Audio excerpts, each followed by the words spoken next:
All right, here we are for the last reveal of today. Last reel of today is going to be this 1959D original machine wrapped roll. It has a label on it that says 50 cents, pennies, patent pending standard coin wrapper, 150 Causeway Street, Boston, Massachusetts. This is the other type of wrapper that is not the Batdorf type. And Batdorf type is the very tight rolls that have a V-shaped cut in the paper, and the standard coin wrapper types have just a slash in the paper that goes all the way around, so you can tell the difference. The other difference is, well, these they make a little bit of noise, and these don't. These are very, very tightly wrapped. No noise, no shaking on the inside there. So if I was to give you a test, it'll tell me what kind this one is. It'd be the same as this one. So that's your two types of original coin wrappers. Basically, they don't have any difference in value generally until you get to the older coins. Once you get back into the wheats, the Batdorf type wrappers will gain a lot more traction when selling, because, well, it's assumed that because they're very tightly wrapped, that the coins on the inside did not get as much exposure to outside air, moisture, and other things, and the coins should then conceivably be in better shape. This one right here is a wheat roll, which is a Batdorf wrapped roll. And actually, this one actually has the patent name on it, the Batdorf patent. Trying to get it where it's focused. Batdorf patent, March 2nd, 1915. So there's your different kinds of wrappers. 75 in pennies, baby. How you doing? Like seeing you around. There's Sissy. Good morning. Good morning. From California. Wow.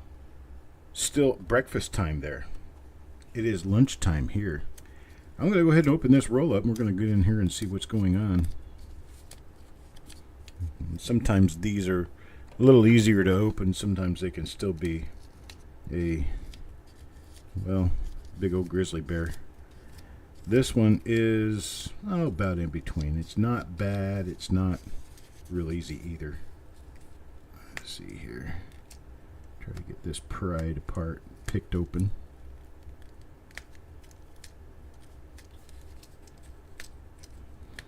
There will be a time, I'm not sure when that time is, but there will be a time that I will be doing something with all of the wrappers I've been opening over all of these years. And I have a number of different wrappers from different places at different times, different years.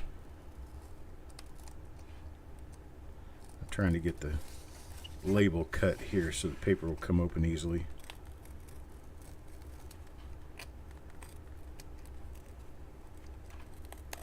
There we go. Second time in 2 days I've had to use my scalpel. Maybe I should be a doctor, a coin surgeon. That makes me sound like I'm a person who likes to perfuggle with coins and get them to look better than they are, and that's not the case with me. Darn it, come on. Trying to keep these coins in the same order they came in. There we go. There we go. I got everything all straightened up now. Let's see who's the first coin. Here is Farm Dog. Farm Dog was here earlier. Doesn't happen to be here now. And the first coin in this 1959D roll shows, well, it's a little worn down as far as dirt is concerned because it was facing the outside edge of the roll for, what, how many years is this? Over 50 years, almost 60. Let's see, it's over 60 years. 63, 64 years. Or 65, about 65. Wow. Here's the inside facer, and this looks pretty good. Looks nice. Nice strong strike. Talked about weak strikes earlier. It's a nice strong strike. I am not sure, 75. I am not sure. I haven't looked at much lately because I've had a bunch of other stuff going on. I have people in my circle who are not well, so I'm working through that. I'll check as soon as I get off here. I'll send you an email. Okay, this one is not an RPM. Not a double die lid. Not a double die around there. Bunch of wax. That's wax. It comes off very easily. It just sits on the coin. Came out of the wrapper. Wax coated paper.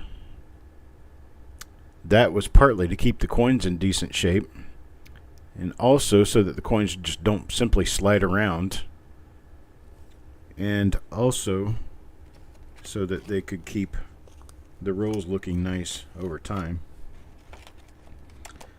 The paper pretty much automatically came wrapped that way. Here's one for Ant.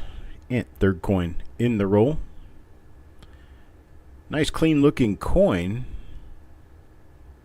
but I'm not seeing anything in the date mint mark area. Let's take a look at the eye and check it for a doubled eye. Nothing there.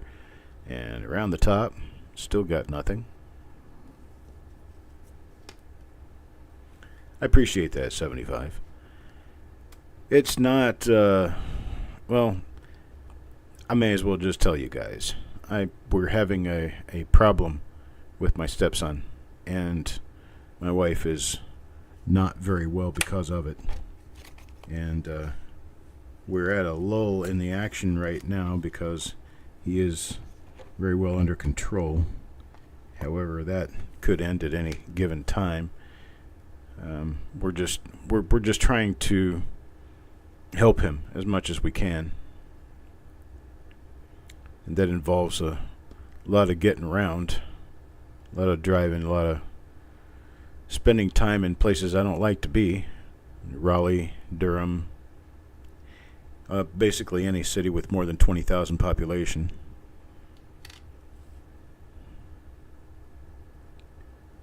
More of that wax.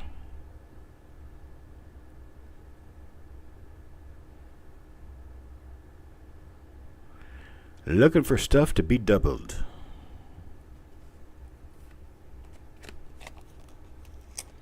That one was for Doug, fourth coin in the roll. Got nothing there so far. Roger, coin number 5. Let's see if he changes our luck. Getting some different dies in here, but haven't seen anything promising yet.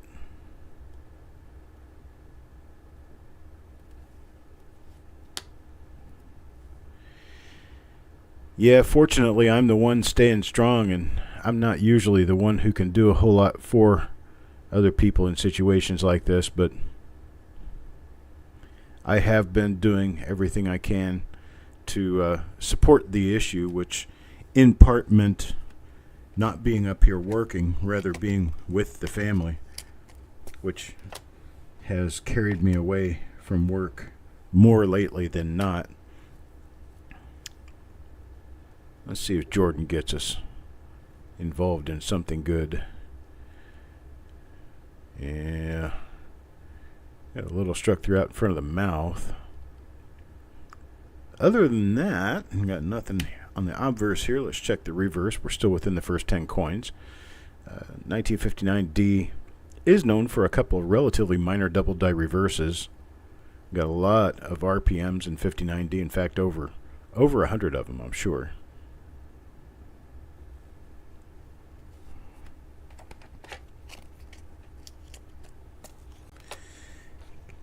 All I know, Dan, is it's very apparent to me at this point that you can't help people who don't want to be helped. And you always think that when you talk reason with someone that you can eventually get through, make a difference. But in some cases, that's a thing that takes a lot more time than you think. Perhaps more time than they have. And you got to put in your best effort.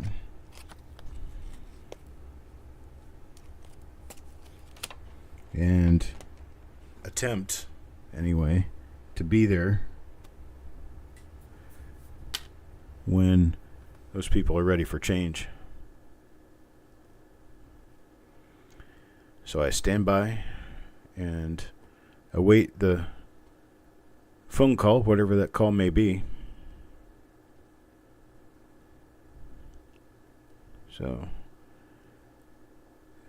and often it's going to be from a number I don't know because, well, we tend to be a little bit of a chameleon these days, calling from pretty much anywhere, anytime.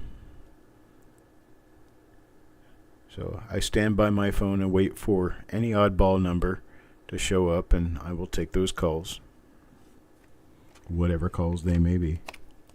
About 3/4 of the time, it's somebody trying to get me to apply for some sort of loan or grant or something based on COVID and my employee status. And these people don't realize that while I am a business owner, I have no employees and never have, nor do I believe I ever will. I prefer to do all of my work. And when I do have someone else doing work for me, they either do it by trade or they do it on a contract labor basis where I just pay them, and if they hit the limit, I send them a 1099. Otherwise, we just don't bother. Well, even if it's a collect call, I'll be there to do whatever is necessary, as long as it helps the situation. Oh, there's an RPM. First RPM of the roll goes to Sissy. Pretty nice looking coin, even though it looks a little persnuckled and messed up.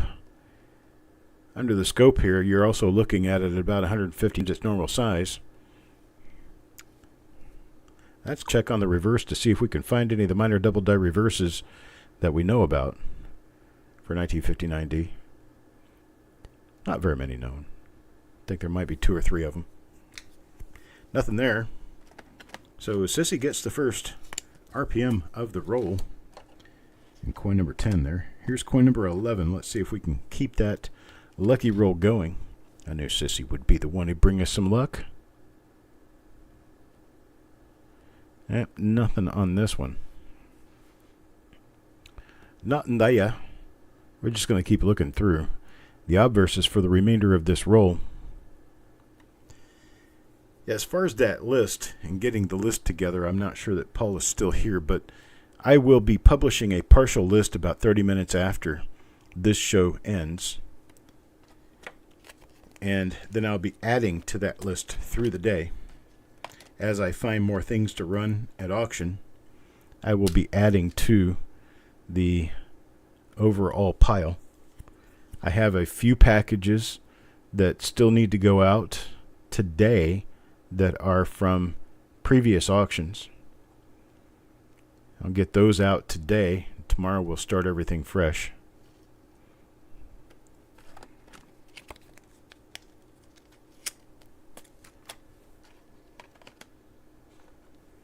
Moving on to Paul.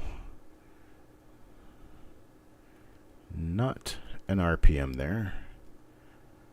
Bunch of later Dice Day coins, though. Tell you what, this roll appears to have been made by dies that have seen better days.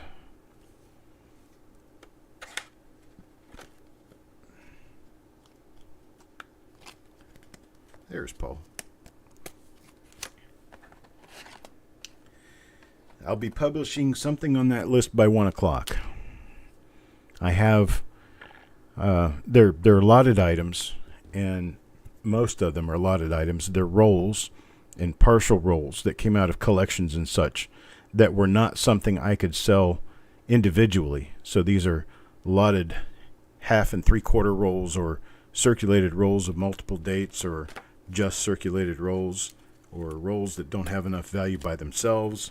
And I prefer to bundle stuff, give you guys bundles of stuff, slightly higher price per item, but that's because the items will have a number of rolls in them. And you get three auction items, it's going to fill up one of those little boxes I send out. So it's not like you're buying individual rolls.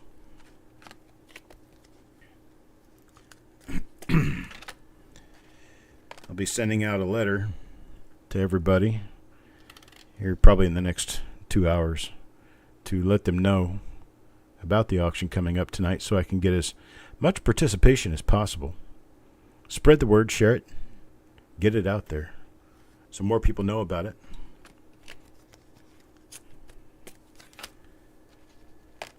There will be plenty to go around.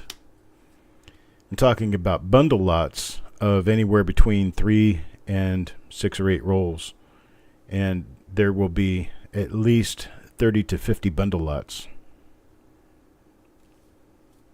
So if it's 50 bundle lots, we're talking about well over 200 rolls that will be available in tonight's auction. Sureg. We've got pennies, we've got nickels, we've got some dimes even. I believe I've got some rolls of Canadian dimes to put in there. Canadian dimes, Canadian pennies.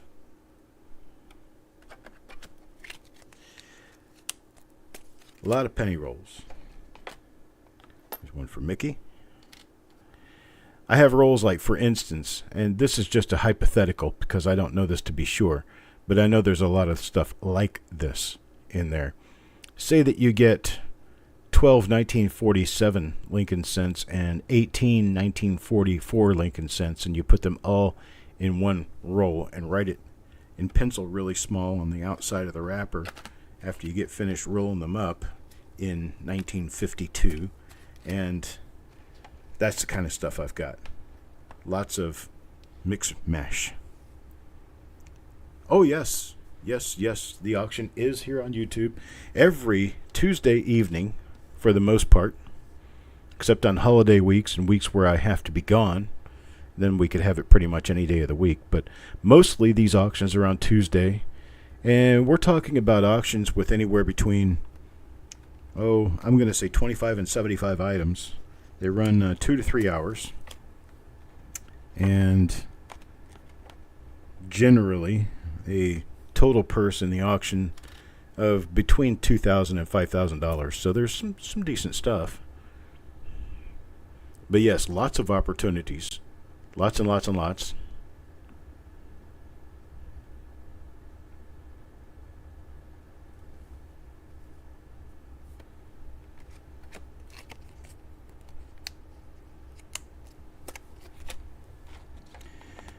Up to number 22 already. Haven't found much. Got one RPM.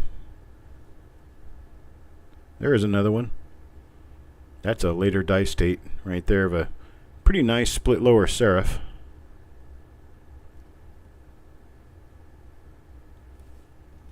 That's going to Mark. Coin number 22 now. 2 coins out of the roll so far.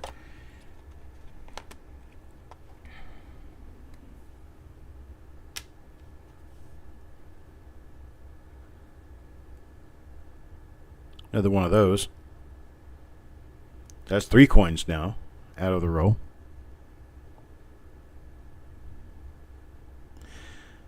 I believe Eric is registered to bid. He registered through Eric Beyer, and Eric emailed me his information. I just have to get things finalized and get him in the computer.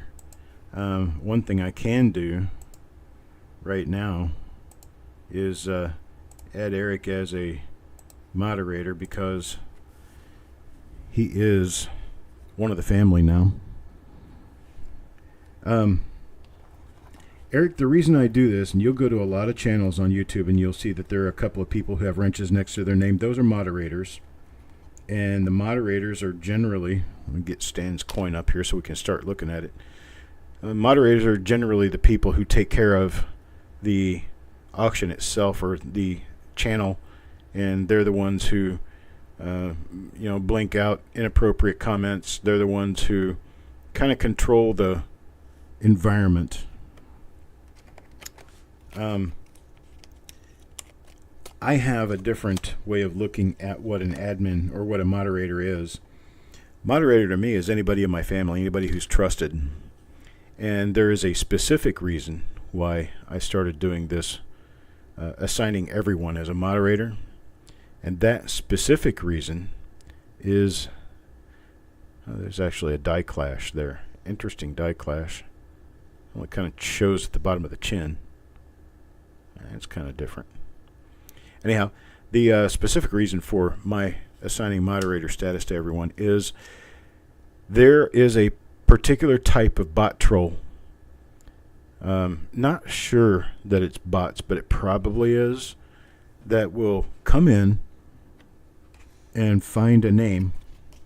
Then they auto-create an account using that username with maybe a space or a hidden character so that they can get away with the duplication issue. Then they come in and they'll start in the auction behaving as if they are you. And then they'll go off the deep end advertising porn or something, whatever they do. And you have a tendency to believe it is that person. But actually what it is a troll that uses the name. Well, the trolls have not been assigned moderator status. So when they come in and start making comments, say I have an Eric Maith that comes in. If that Eric Maith has a gray name, there's another one of them, a non-moderator status, then I know it's a troll because I've assigned moderator status to you. So your account comes up with a blue name. This fake account will come up with a gray name, and I will know immediately that I can kick them out because they are here for no good. It hasn't happened in probably a year or more. In fact, it may be something that YouTube eventually took care of. But there was a time where you could bust in with my name and start talking to people like you're me. And if they don't know to watch for that moderator status, they could be quite confused by what they see. So all my good people who have registered, all my good people who bid on stuff, all my good people who participate in these shows, their name is blue. New people, as they come in, of course, are not. And anyone who is a troll is not. I've had trolls with Russian names. I've had trolls come in here speaking different languages. I've had trolls who actually come in trying to take control of the show. I've had trolls come in who just start talking about their collection, not caring that this is a show with a purpose. All those things are disallowed here. All of those things are, as immediately as possible, taken care of. But it's the people I trust to come in here and be good people. They get the blue wrenches. Everybody else comes in questioned. I hate to do it that way, but, with the trolls that we have, what am I supposed to do? Best I can. Going number 31 now, going to Crispy. We have two different RPMs that I've been finding so far. One of them's pretty nice. The other one's a little more minor. This is one of those. A little later die state. May or may not be able to identify it right away. But it has north and south die scratches through the date area. And a split on the lower serif.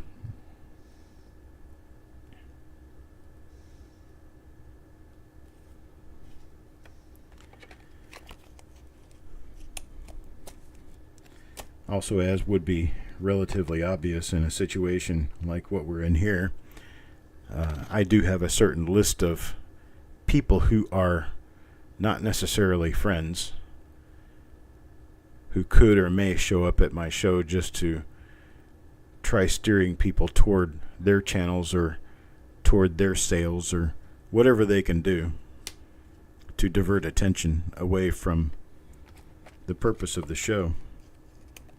They will not show up with blue names. They will immediately be kicked out.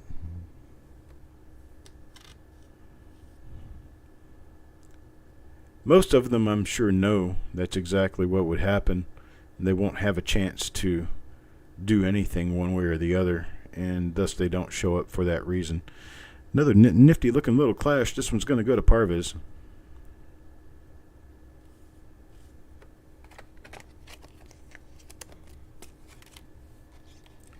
Number 34 now for Mark. Mark gets, it looks like a normal coin here. That is wax on the coin, right on the head. Wax from the paper they use to wrap the coins.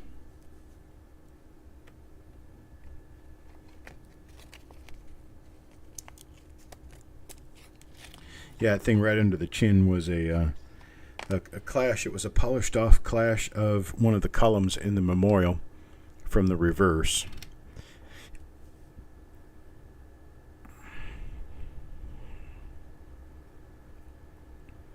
A little bit odd that a clash would show up there and not in the more common areas, but you can get a clash from pretty much anywhere. Now on number 36, Dave.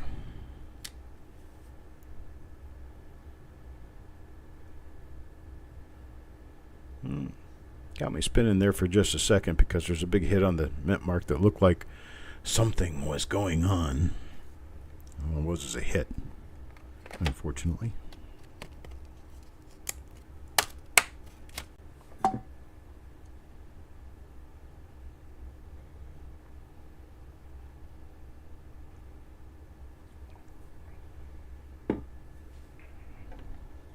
Number 37, Dan McCumber.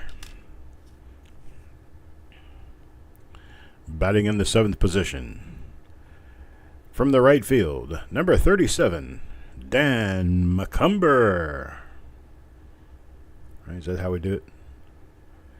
It's the baseball announcer.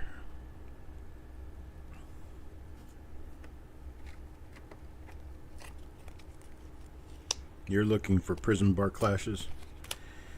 Yeah, there's a lot of other people. They're not very common. Not something you're going to see every day. I do have some of those around somewhere. I've got some of everything around here somewhere. Just a matter of finding it. I had a friend steer a retired dealer my way who was looking to find a buyer of a Air and Variety collection of coins. Almost no cents in it. Mostly nickels, dimes, quarters, some half dollars, no Morgan dollars. And I told him, in my present situation, I am not in the market for something like that. So I'm trying to help him find somebody who would be a buyer.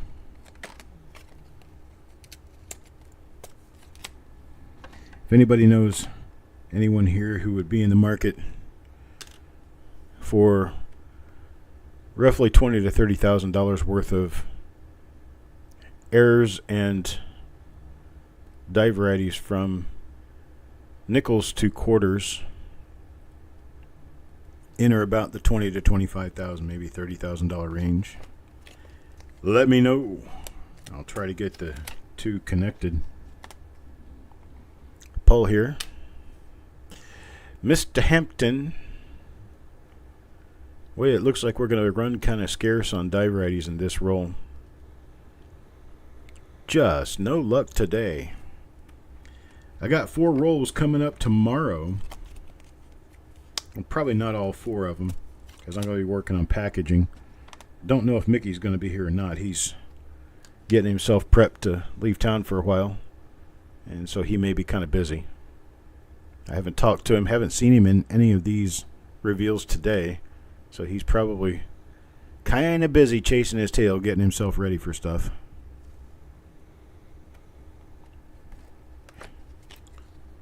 Liberty on the reverse. Was that on a, I'm going to assume a memorial.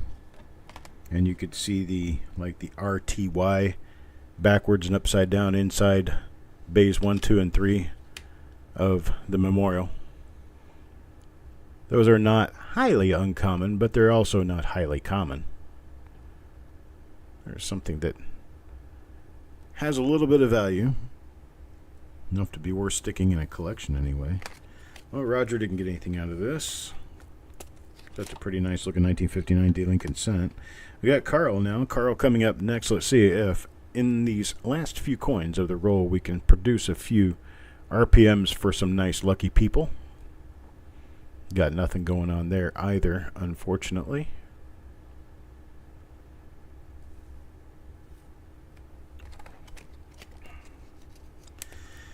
I don't think I've ever seen a wheat cent that shows Liberty on the reverse.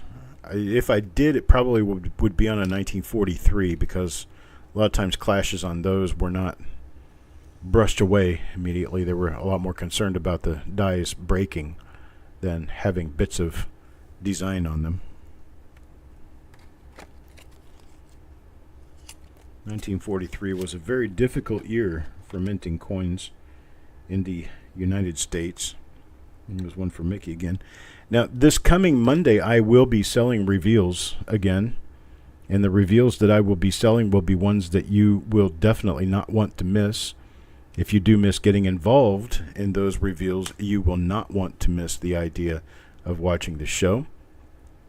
I have an original bank wrap roll of 1943 Lincoln Cents that I will be opening and going through. I also have an original, nice, beautiful roll of 1943 S Lincoln Cents that I will be going through. The 43s, I'm pretty sure I'm going to settle on probably $10 a coin. The 43S will be $15 a coin. These are unsearched rolls, no idea what's in them.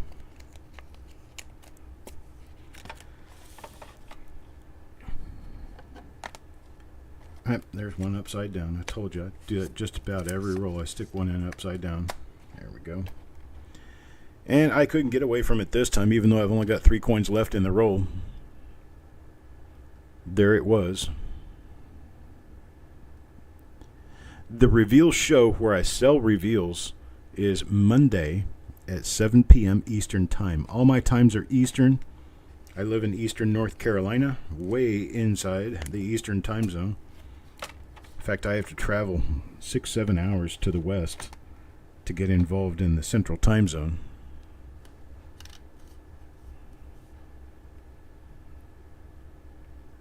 Only people in the United States who are later than I am, whose sun sets earlier than mine, would be people from the spine of New York going up Albany to where New York touches the Canadian border and east of that point. So all of Vermont, New Hampshire, Connecticut, Rhode Island, Maine. Much easier referred to as New England. But my house sits farther east than any point of the state of Florida, the state of Georgia, and almost all of the state of South Carolina. If you go straight south out of my house, you end up in the Atlantic Ocean a few hundred miles south. All right. Well, that is about it. We came up with one pretty decent looking RPM. That one goes to Sissy. And then we came up with 4 other RPMs. One for Mark, Doug, Stan, and Crispy. And the rest of the roll appears to be normal. So we did the best we could and couldn't get much production out of this nifty little roll. But I appreciate you guys tuning in and watching.